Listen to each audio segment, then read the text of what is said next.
ser, no puede ser, no puede ser. Voy a ser inflexible con las tomas. Los voy a mandar a espiar. Les voy a dar garrote, garrote, garrote, sí. Les voy a mandar a la Bullrich. Eso voy a hacer. ¿Qué? Está muy tenso. Vamos a tomar algo. Muchos invitados y nosotros no. Mientras nos enfrentan como distracción. Bienvenidos, bienvenidas, gracias por sintonizar Brotes Verdes como cada martes aquí en la pantalla de C5N. Que tengan muy buenas noches. Asistimos todos los sudamericanos a las elecciones en el país más importante de nuestra región, que es Brasil.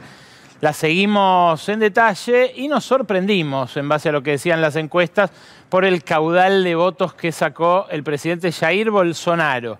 Hace un rato, esta tarde, se conoció la noticia de que Ciro Gomes, el candidato que quedó cuarto con un 3% de los votos, va a apoyar a Lula en las elecciones de segunda vuelta, y esto prácticamente lo da ya por ganador, si uno hace la suma aritmética de los votos, al expresidente Lula, que sacó un 48,5% y que con esos tres ya superaría el 50% en caso de que quienes votaron por Ciro Gomes le hagan caso a su candidato y lo apoyen en segunda vuelta a Lula contra Bolsonaro. A Lula, de todas maneras, aún en caso de que gane, dentro de 25 días en esa segunda vuelta, le espera la era de la ingobernabilidad. Le espera un parlamento dominado en ambas cámaras por la oposición, encabezada por Bolsonaro. Lo esperan gobiernos estaduales dominados por el bolsonarismo o por otras fuerzas de derecha debajo del paraguas de la ultraderecha bolsonarista. Y le espera un contencioso permanente para llevar adelante las reformas que quiere llevar, aún a pesar de haber hecho una primera vuelta mejor que casi ninguna de las primeras vueltas en las cuales hasta ahora compitió Lula como candidato a presidente, cosa que hizo muchas veces desde finales de los años 80.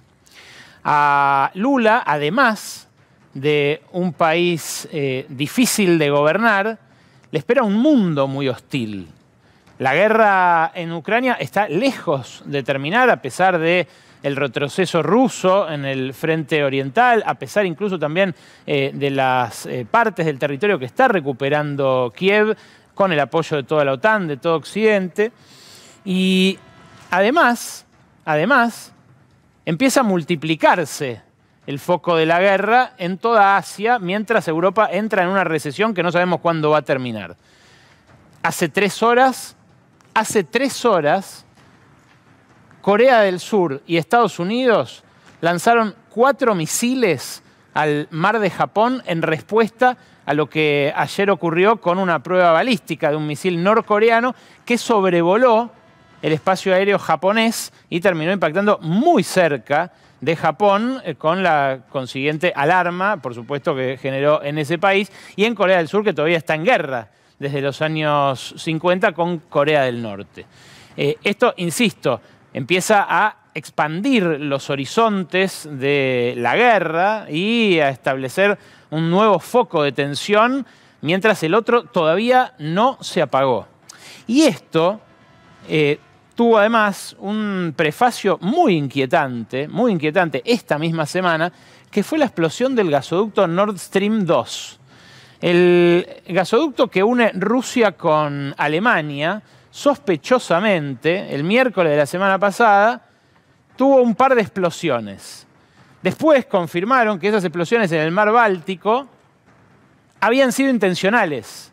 Esto que se ve acá, que son las burbujas del gas emergiendo del mar Báltico congelado, se supo, porque lo dijeron el gobierno ruso y el gobierno sueco, se supo que había sido algo intencional. Lo que no se sabe es quién lo hizo. Ayer, el profesor de Economía de Columbia, Jeffrey Sachs, un tipo muy influyente en el Partido Demócrata, pareció deslizar que él sí sabe quién fue el que hizo volar este gasoducto con una carga equivalente a varios cientos de kilos de TNT. Escúchalo vos. Destruction of the Nord Stream pipeline, which I I would bet was a U.S. action, perhaps U.S. and Poland. This is Jeff, we got to stop there. That's quite a statement as well. Why do you feel that was a U.S. action? What evidence do you have of that? Well, first of all, there's direct radar evidence that U.S. helicopters, military helicopters that are normally based in Gdansk, were circling over this area. We also had the threats from the United States earlier in this year that one way or another, we are going to end Nord Stream. We also have a remarkable statement by Secretary Blinken last Friday in a press conference. He says, this is also a tremendous opportunity. It's a strange way to, it's a strange way to talk if you're worried about the piracy on international infrastructure of vital significance. Fíjense ustedes cómo el colega estadounidense se pone nervioso cuando Jeffrey Sachs dice, repito, en estas últimas horas, che, esto parece ser una acción estadounidense. Claro, Rusia y el gobierno sueco confirmaron que fue intencional. No pudieron establecer quién fue, pero las declaraciones del canciller Blinken, Anthony Blinken, el jefe del Departamento de Estado, que cita a Jeffrey Sachs, que están recorriendo el mundo desde el viernes de la semana pasada, sin mucha atención desde nuestras pampas, porque a veces somos así de ajenos a lo que ocurre en el resto del mundo, son estas. Escúchalas. This is also a tremendous opportunity. It's a tremendous opportunity to, once and for all, remove the dependence on Russian energy, and thus to take away from Vladimir Putin the weaponization of energy as a means of advancing his imperial designs. That's very significant, and that offers tremendous strategic opportunity for the years to come.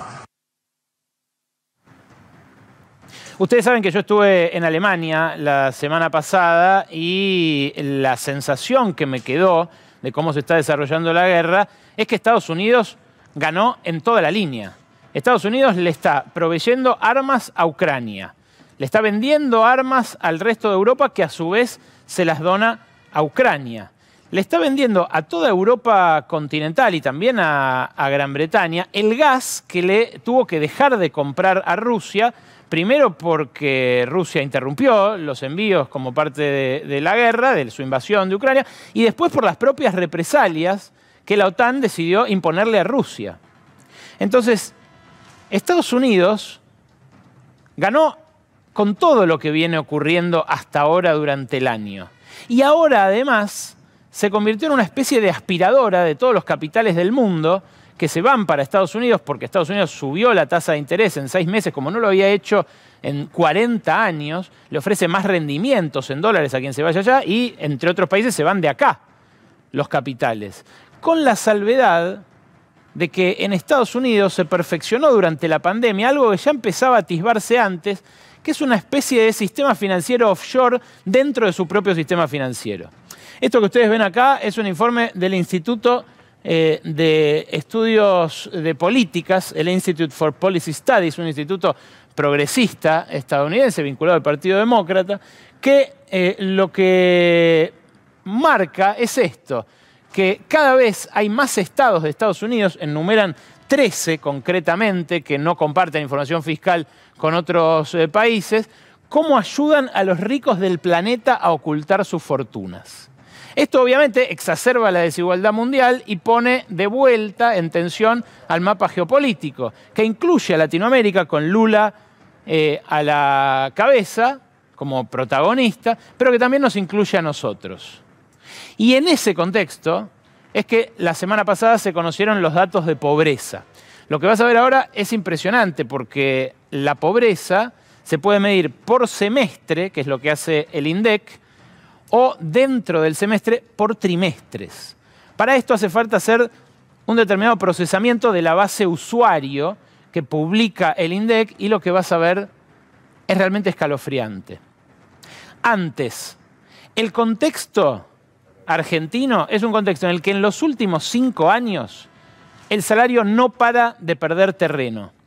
Se crearon empleos, porque no solo bajó el desempleo porque menos gente buscó, sino que se crearon en términos netos empleos, y aún así la pobreza es mucho más alta que hace 5 años. Sí, vos me dirás, en el medio estuvo el desbarranque de Macri, en el medio estuvo la pandemia, pero es notable este funcionamiento de la economía porque es un funcionamiento nuevo. Fíjate, en el primer semestre de 2017, antes del quiebre del modelo macrista, la tasa de empleo era 41,4% y la de desocupación 9%. Hoy la desocupación bajó más de 2 puntos, bajó al 6,9%. Y como te digo, no solo por desaliento, sino por creación de empleo, porque hay más gente trabajando dentro de la población activa. Esto no impidió que la pobreza aumentase brutalmente del 28,6% al 36,5%. Y la indigencia también del 6,2% al 8,8%. Veámoslo por trimestre, porque eso es lo que me parece interesante de este procesamiento que hizo una consultora llamada Experiencia Cuantitativa, una consultora que armaron varios técnicos que saben muchísimo de las bases de datos del INDEC y concretamente de las bases de datos de la EPH, de la encuesta permanente de hogares, y lo que encontraron es que dentro de la pobreza y de la indigencia que informó el INDEC la semana pasada, hay un pico tremendo en el segundo trimestre de este año. Un pico que nos pone más arriba que cualquier momento del macrismo. Atención, mirá el gráfico de pobreza en esta placa a continuación. Acá lo que tenés es, por trimestre, repito, hecho por Experiencia Cuantitativa sobre la EPH, por trimestre, el dato de pobreza en todos los aglomerados urbanos de la Argentina, o sea, en los que se hace la EPH proyectado al resto.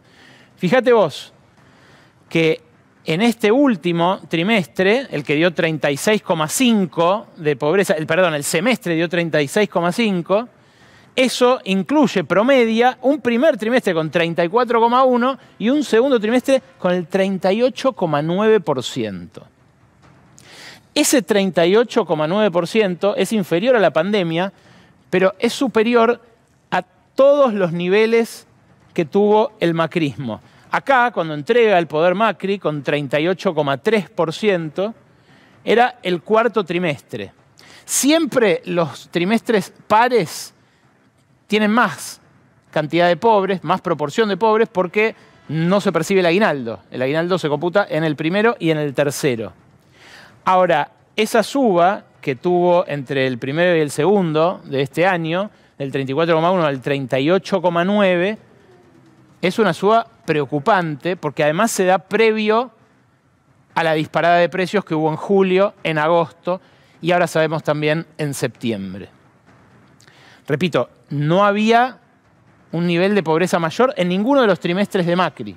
Sí lo hubo, obviamente, en el de la pandemia, el más duro de la pandemia, y después fue bajando a caballo de políticas de asistencia. Ahora, fíjate cómo empinado sube en este último trimestre. ¿Querés ver indigencia? Indigencia también tengo. Y también muestra hasta qué punto se encendieron las alarmas dentro del oficialismo. Fíjate la indigencia.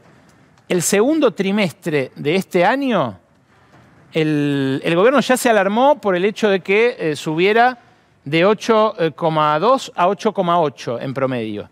Pero ese promedio del semestre tuvo 8,2 en el primer trimestre, y 9,4 en el segundo. Fíjate para atrás. Acá es donde entrega Macri, en el 8,6. De ahí para atrás no hay ningún número que dé 9,4 de indigencia como tenemos en este segundo trimestre del año. Son números muy, muy alarmantes que, bueno, explican los ruidos que empezó a haber dentro del oficialismo en torno a esto. Pero además, son números previos al ajuste que está llevando ahora adelante el Ministerio de Economía. La semana pasada hicimos prácticamente una disección del presupuesto para mostrar en qué rubros se ajustó el presupuesto y en qué rubros se va a poder gastar menos el año que viene. Ahora, en términos generales, fíjate vos lo que es el Estado en relación a la economía. Esto es el gasto sobre el PBI. El año que viene, según el presupuesto, se va a comprimir a un 18,8%. De un 20%, que fue este año, de un 21,3 que fue el año pasado, de un 24,2 que fue en 2020, que está bien, fue la pandemia, pero de un nivel que en 2015 también era del 24%. O sea, Macri achicó el Estado desde ahí, hasta el 2019. Esta última parte fue sin querer, no fue a propósito porque tuvo que devaluarse, le fue todo al cuerno. Ahora, este achique, el posterior, marca la impotencia del Estado para quebrar la tendencia de concentración del ingreso que tiene el capitalismo a nivel global, que no digo que sea una cuestión argentina, pero acá hay un renunciamiento a torcer, a morigerar esas tendencias. Porque esto tranquilamente podría cerrarse de otra manera, con impuestos sobre los patrimonios más altos que además se acrecentaron durante la pandemia. Fíjate, en cambio, lo que muestra la FIP cuando da a conocer ayer los números de la recaudación. La recaudación está creciendo por encima de la inflación. La recaudación crece por encima del 100%. Año contra año. Claro, hubo ingresos extraordinarios en septiembre por el dólar soja, del que ahora vamos a hablar, pero si vos mirás el IVA neto de devoluciones, lo que ves es que la variación interanual también está por encima de la inflación. En septiembre, que es el dato que dio a conocer ayer la FIP, el aumento contra septiembre del año pasado fue casi 85% de recaudación de IVA, con una inflación que está en, pongamos, 76, 78, 80. Bueno, la recaudación del impuesto más regresivo de todos, el que paga por igual el desocupado y el magnate, está por encima de la inflación. El gasto muy por debajo. Y la mezcla de ambas variables lo que arroja es ese achicamiento del Estado, que además ocurre sobre una base regresiva, porque se recauda más por IVA y mucho menos, por ejemplo, por el impuesto a la riqueza. El impuesto a los bienes personales está creciendo a un 50% interanual, porque este año se le permitió una reforma que hace que mucha gente pague menos. O sea, de toda la torta de recaudación, además de crecer por encima de la inflación y de estar gastando menos el Estado, esa torta está más compuesta por IVA y menos por impuestos a los ricos. Esto es lo que, de algún modo hace entrar en tensión al oficialismo. Porque si lo que hay es un ajuste, por un lado un ajuste fiscal, un achicamiento del Estado, pero por otro lado una redistribución regresiva del ingreso que tuvo como hipérbole el dólar soja, ¿no? Una concesión al sector más concentrado de la economía que además estaba teniendo precios internacionales récord y que además estaba siendo acusado por el propio gobierno de extorsionarlo, especulando con una devaluación. Lo que consiguieron los exportadores de soja es una devaluación para ellos solos, que está empezando a tener su coletazo para el resto de nosotros en esta inflación que no baja del 7% mensual. Hay una primera reacción del kirchnerismo que, pasa por un tuit de Cristina Fernández de Kirchner la semana pasada. La vicepresidenta hace notar, ante la suba de la indigencia, que está muy bien lo que hace el Ministerio de Economía, pero que hace falta más acción. Y después, el fin de semana, Máximo Kirchner, diputado nacional, ya no jefe del bloque, pero sí, obviamente, una referencia para todo un sector, advierte lo siguiente. Y ayer, decir vamos a ser inflexibles con los pibes o acusar a las trabajadoras y trabajadores del neumático de ser intransigentes, la pregunta que me hacía es por qué nuestro país, por ejemplo, fue puesto de rodillas por las cerealeras a las que hubo que generarle otro dólar para que liquiden lo que se produce en nuestro suelo y que es parte de la riqueza y de los bienes naturales comunes de nuestra patria. Entonces pareciera ser que a las pibas y a los pibes, a los estudiantes, a las estudiantas, a los trabajadores y trabajadores, se los califica de cualquier manera por ejercer el reclamo y la búsqueda de dignidad. Ahora, cuando las cerealeras vienen, no son intransigentes, no son inflexibles, no va ningún policía a verlos. Y la economía argentina tiene que darles un privilegio. A los que les dijeron inflexibles, a los que les dijeron extorsionadores, es a los empleados de la industria del neumático.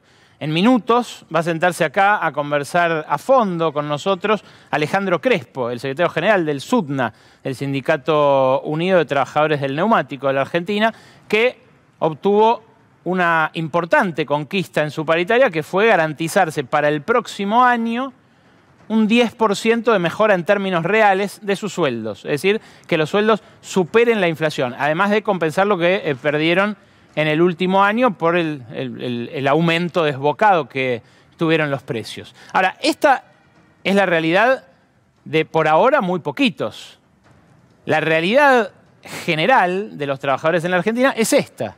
Es un tobogán sin fin de deterioro salarial que nos tiene ahí, en el fondo del pozo. Fíjate, junio de 2022 es ese último dato que, bueno, después empeoró, obviamente, porque después vino la inflación del 7,4%, la del 7%, ahora se viene otra cercana al 7%.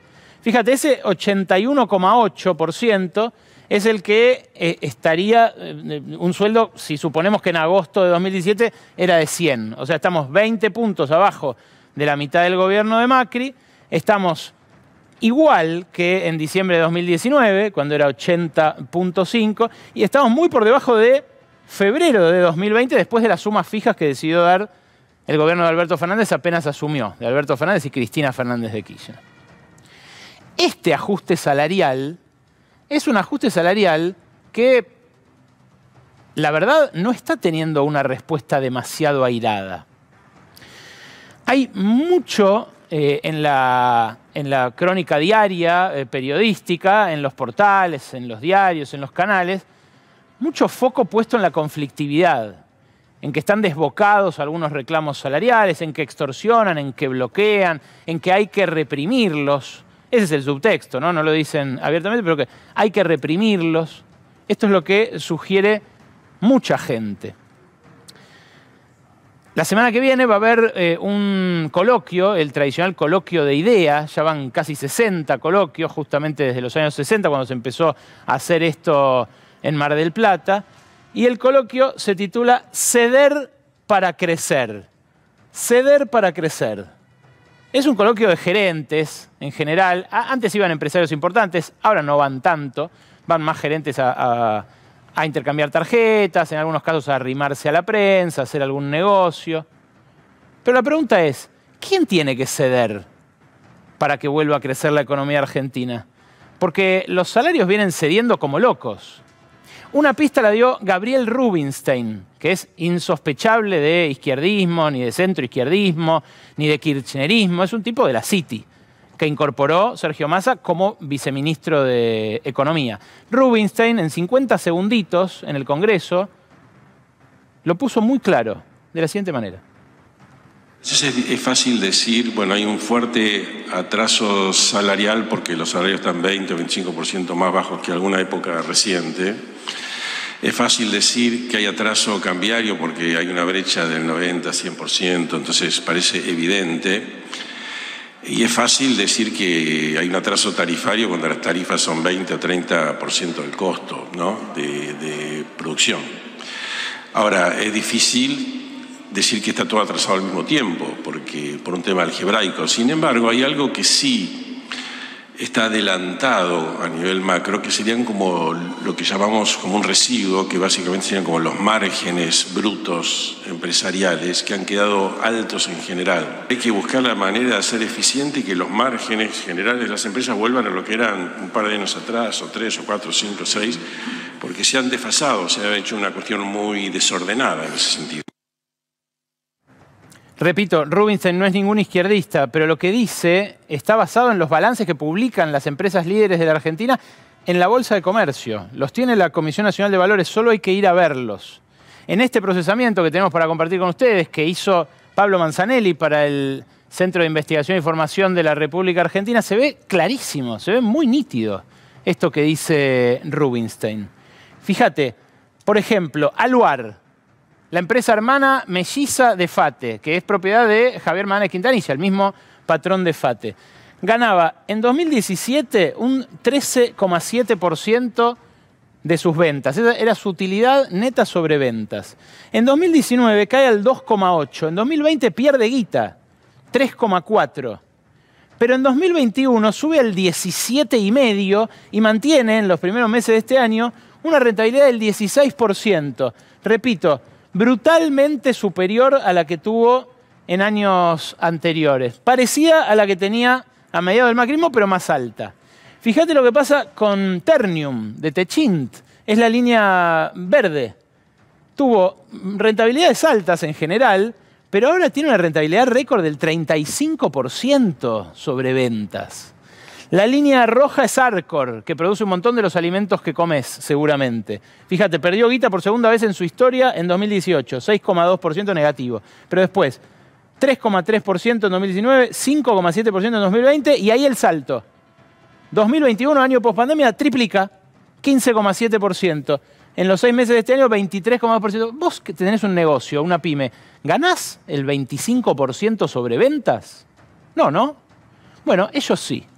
Y lo dicen en sus balances. Molinos lo mismo, perdió guita 2017, 2018, 2019. Fíjate, en ningún lado se gana esto, en ningún lugar del mundo se gana esto. Arcor te mostré, Techint te mostré, Ternium, la que hace las chapas para los autos. Es algo que Rubinstein dice muy claramente, con volver a los márgenes empresarios de hace 2, 3, 4, 5, 6 años, se retomaría un funcionamiento normal de la economía. El economista polaco Michał Kalecki lo descubrió casi en paralelo a Keynes. Lo que pasa es que como escribía en polaco, bueno, no se difundió su obra y, bueno, tiene algunos puntos en común y otros puntos de divergencia con el considerado padre de la macroeconomía. Lo que descubrió Kalecki es que lo que rige la acumulación y el crecimiento de las economías es la demanda. Pero él lo que decía, a diferencia de Keynes, es que no hay un problema de subconsumo, sino de subinversión. Decía que los empresarios no invierten lo que hace falta para mantener el pleno empleo y que para mantener el pleno empleo lo que tiene que hacer el Estado es cobrarles impuestos a los ricos, que igual no lo van a notar porque su consumo no se va a ver alterado, su vida va a ser igual de dispendiosa y de favorable. Y además, esa plata que le saque de impuestos a los ricos va a volver a través de la ganancia empresaria que genera el capital. Lo que decía Kalecki es que, al contrario del sentido común ramplón que dice primero crezcamos y después distribuyamos, lo que hay que hacer es distribuir para crecer. Porque así es como se mueve la rueda, el círculo virtuoso de la economía. Tiene mucha actualidad lo de Kalecki, incluso en la Reserva Federal se están publicando de vuelta algunos de sus papers, con alguna visión crítica y demás, pero se están publicando de vuelta pensando en esto.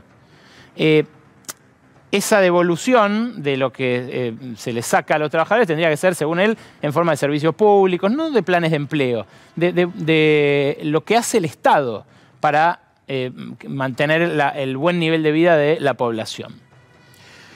Claro, con los sueldos así de deprimidos y con el ajuste que se viene, estamos lejos, en la contraria de lo que proponían Kalecki o Keynes. Y lo curioso es que haya tan poca conflictividad, no tanta.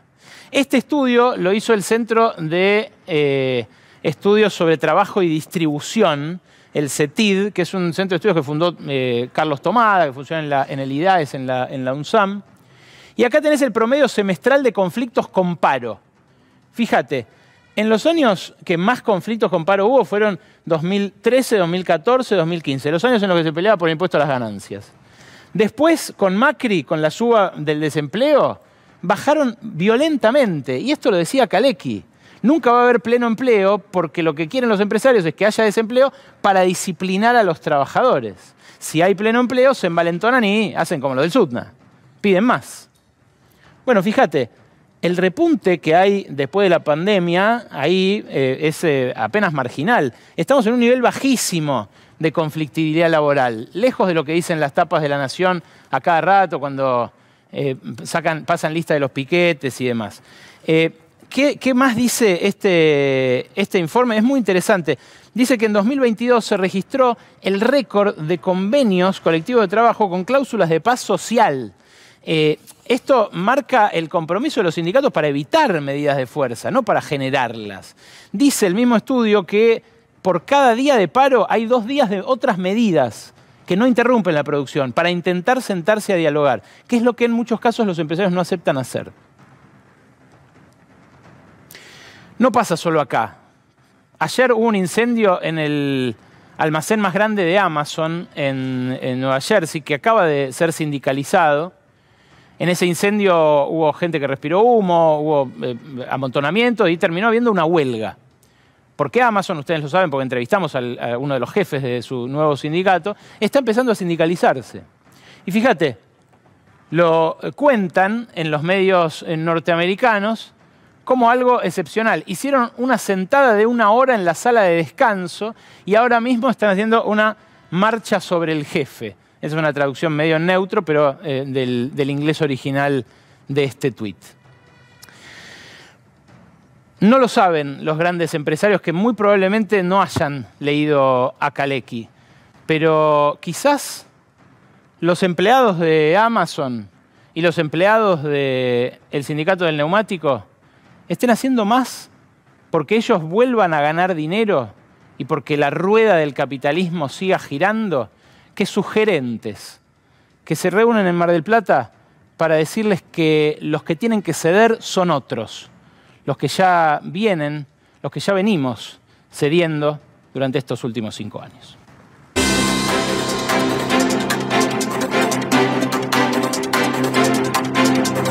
Buenas noches, esto es Órbita Noticias, un noticiero intergaláctico con el ojo puesto especialmente en el planeta Tierra. Vamos a las noticias. Un fantasma recorre el mundo. Y no es el fantasma del comunismo. Se trata del espíritu tan particular del ser argentino. Es que parece que nuestro país preferido de la galaxia no solo exporta granos a fuerza de $1 hecho a medida de los ojeros.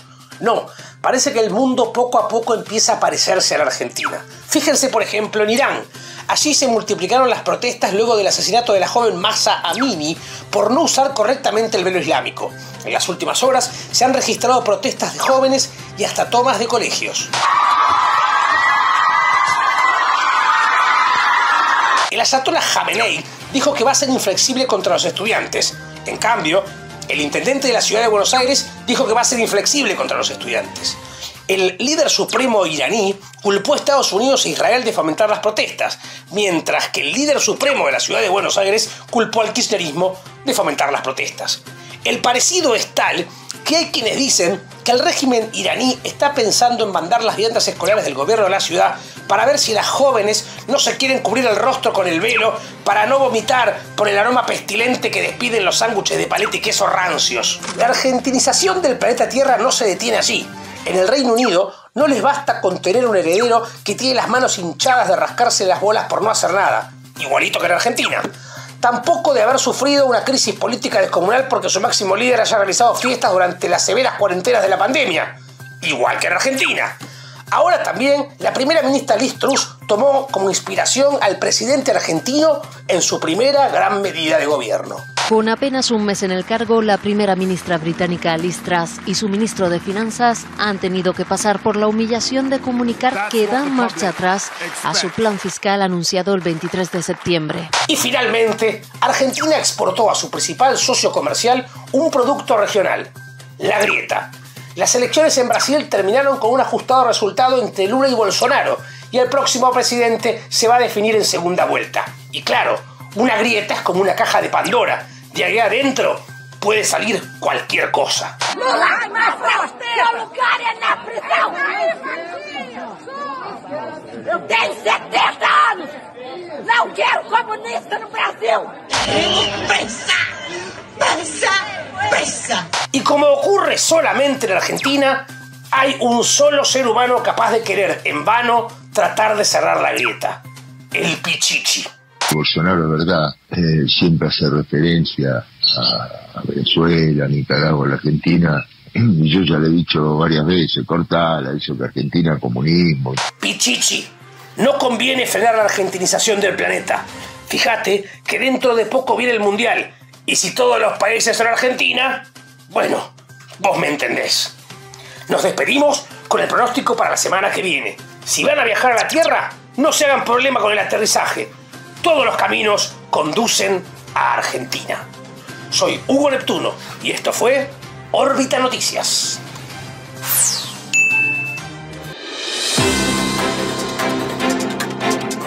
Tenían todo en contra, pero al final consiguieron lo que buscaban, no perder frente a la inflación y recuperar algo. Bienvenido, buenas noches, Alejandro Crespo, gracias por venir. Buenas noches, ¿cómo estás? ¿Qué le decís a un pibe que mira desconfiado a un sindicalista, que mira la foto esa medio en la que los quisieron hacer ver como mafiosos, todos ahí de negro y alrededor tuyo, y te dice, a mí no me gustan los sindicatos? Mira, lo que sucede es que todo joven que va a ingresar en una industria o en cualquier rama a trabajar como operario, como empleado, tiene su vida determinada por la negociación colectiva. Desde que sale de la casa hacia el trabajo, tiene transporte o no lo tiene un horario de ingreso, tiene que rotar, tiene que ingresar y tener un café o no, tiene que producir una cantidad determinada, tiene que tener una categoría, fundamentalmente tiene que tener un salario y condiciones laborales. Todo eso se decide en una mesa de negociación colectiva. Alguno te puede decir, no, la mía no, porque yo, no sé, manejo Uber, ando por la mía, me las arreglo. Bueno, pero lo más importante sería que todos los trabajadores estemos organizados, sea la tarea que realicemos. En el gran caso de lo que es un país en su parte, digamos, industrial, pero también en su parte estatal y demás, está sindicalizada en los lugares donde ha conquistado tener esa forma sindical. Y el sindicato generalmente se plasma por medio de acuerdos. Y esos acuerdos son lo básico que tiene un trabajador para poder defenderse de un lugar donde todo está, digamos, puesto para que las empresas obtengan su dinero y constantemente estén en una puja de relaciones de fuerza para obtener diferencias en cada una de esas ecuaciones económicas. Mucha gente, los ven como un costo. Mucha gente los veía negociar, los veía tan firmes, que no se imaginaba que ustedes podían volver a laburar. ¿Cómo fue ayer, hoy, la vuelta a la fábrica? No, se volvió con mucha tranquilidad y mucha alegría. Hubo una gran asamblea general donde una parte fundamental del gremio, cuando digo una parte fundamental del gremio, estamos hablando de cerca de la mitad de los trabajadores de todo el gremio reunidos en la asamblea general, festejaron el hecho de poder haber continuado con un hecho muy simple.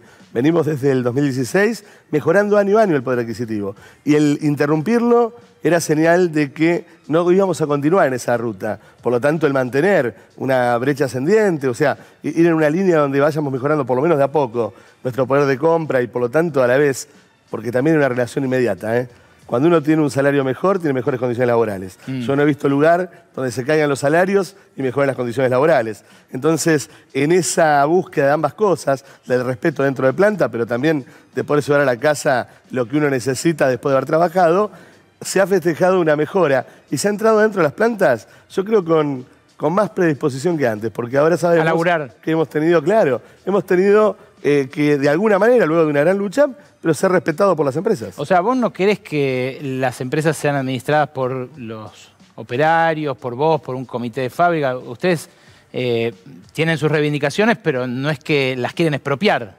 No, el sindicato votó hace muy poquito en la Asamblea General, pasar de la CTA a la CGT para poder intervenir en todo el movimiento industrial con la experiencia que tenemos. Entendemos que organizamos trabajadores dentro de lo que es un sector privado, donde nosotros tratamos de tener la mejor condición para los trabajadores dentro de esa tarea. Y entendemos que el desarrollo, creo que se vio recién, ¿no? Cuando pidieron importar cubiertas o se amagó con la importación de cubiertas y el problema de las homologaciones y todo lo que tiene de seguridad, claramente necesita en un sistema como este lo que actualmente tenemos, una parte obrera que lo que reclama es por las demandas correspondientes y justas de los trabajadores. Al peronista que la semana pasada decía son troscos, están siendo maximalistas, piden demasiado, arriesgan el puesto de trabajo de sus compañeros, ¿a ese qué le decís? Pensando en este diálogo que veo que están tratando de tener, digo, no es solo confrontación. Bueno, que, a ver, ya tenemos... Esta negociación se conoció mucho por el país, fue muy sorprendente eso. Pero venimos ya de 12 negociaciones desde el 2016, porque hubo revisiones paritarias en forma constante por los niveles inflacionarios elevados que tenemos, Y en cada una de ellas hemos tenido acuerdos que empataron con la inflación o le ganaron 5 puntos. Fuimos mejorando el salario muy de a poco, pero no dejamos que se caiga. Y eso se llega por medio de acuerdos.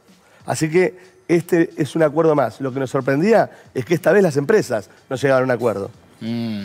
¿Quién fue decisivo para destrabarlo? ¿Qué rol jugó, por ejemplo, Pablo Moyano en esa intermediación?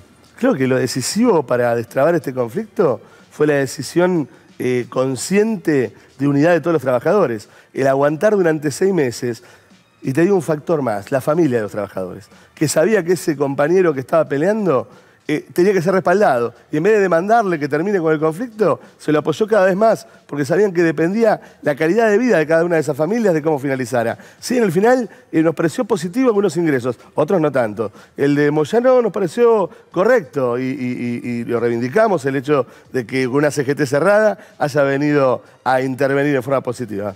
Pero claramente la negociación colectiva había sido atacada y la defensa de ella se dio en cada una de las movilizaciones y acciones, donde tuvimos mucha ayuda, incluso de sectores desocupados. Cuando uno piensa que la solidaridad es en trabajadores, bueno, el trabajador tiene su condición en cualquier caso, ocupado y desocupado, y venimos con muchos años de ayuda de estos compañeros que desinteresadamente se acercaron. ¿Por qué crees que las empresas esta vez no querían cerrar un acuerdo?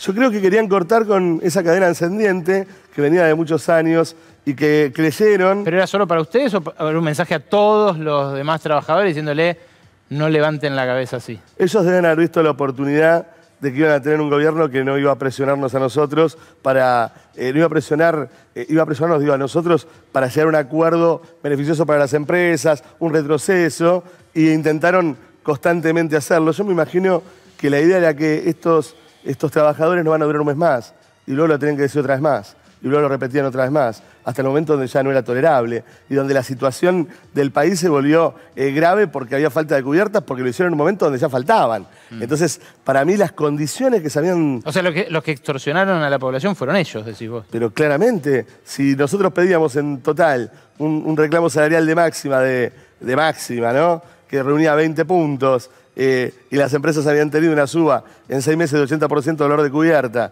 y habían comprado la materia prima a dólar oficial y vendido a precio internacional, no había ningún tipo de ecuación económica que se altere sobre un salario que es el 2% del costo final de venta, digamos. Entonces, claramente sobre ese 2% se iba a aplicar nuestro supuesto, en el caso de lograr todas las demandas, 20%, que terminamos acordando un porcentaje que igual tiene su beneficio para los trabajadores en todo este lapso, y yo creo que tiene un beneficio muy importante, que es que vienen meses de mucha incertidumbre.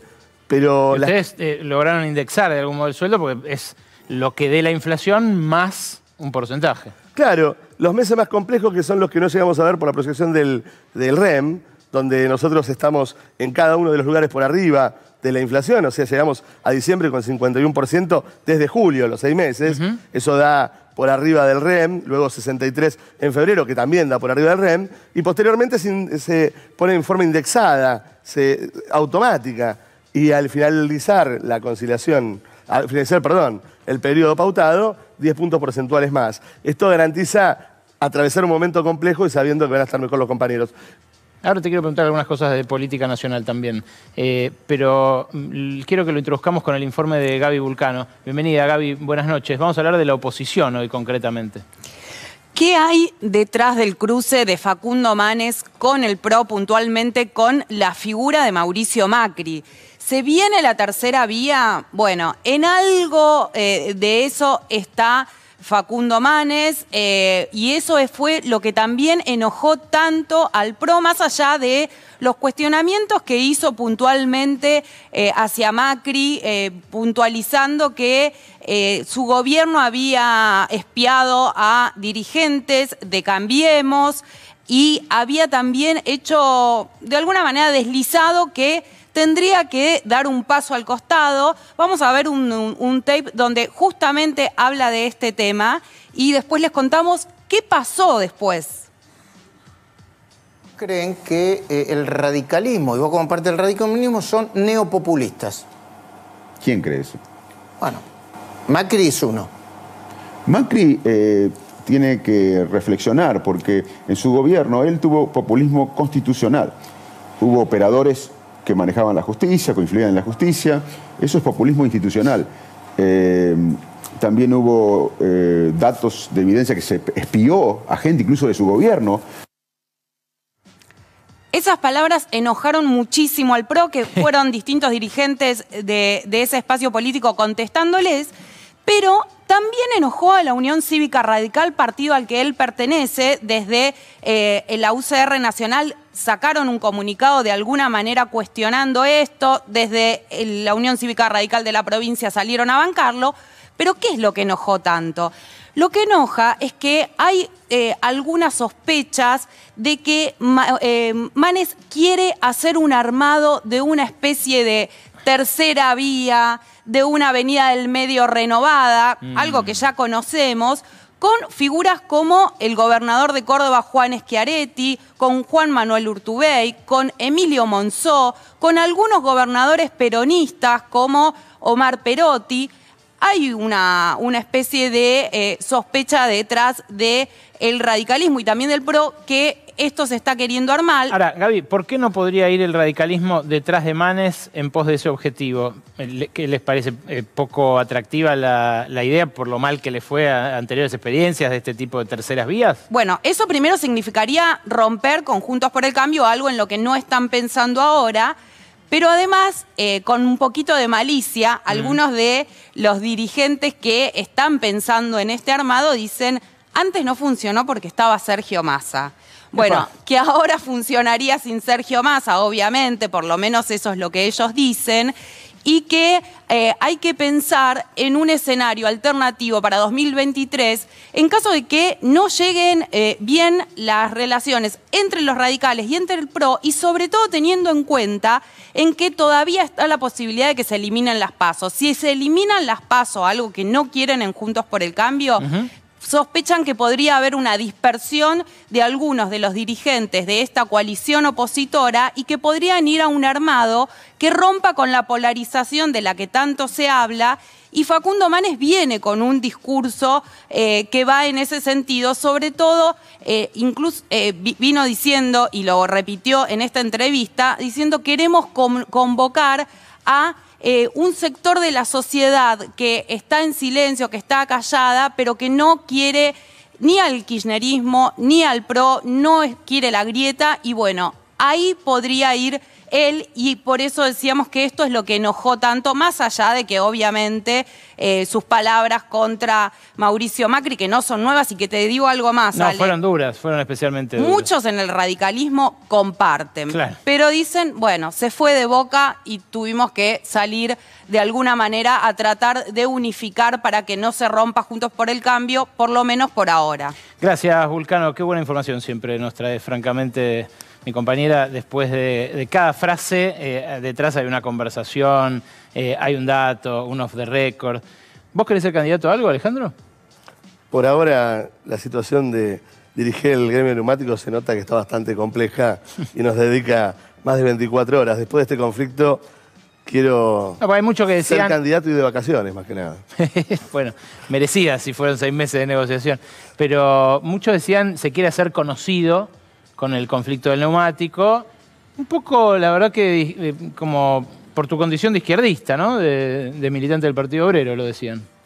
Bueno, en realidad, sinceramente, lo hemos hablado en cada una de las intervenciones que tuvimos en las asambleas, numerosas asambleas que tuvimos en todas las fábricas y en mías en particular, en general a todo el gremio.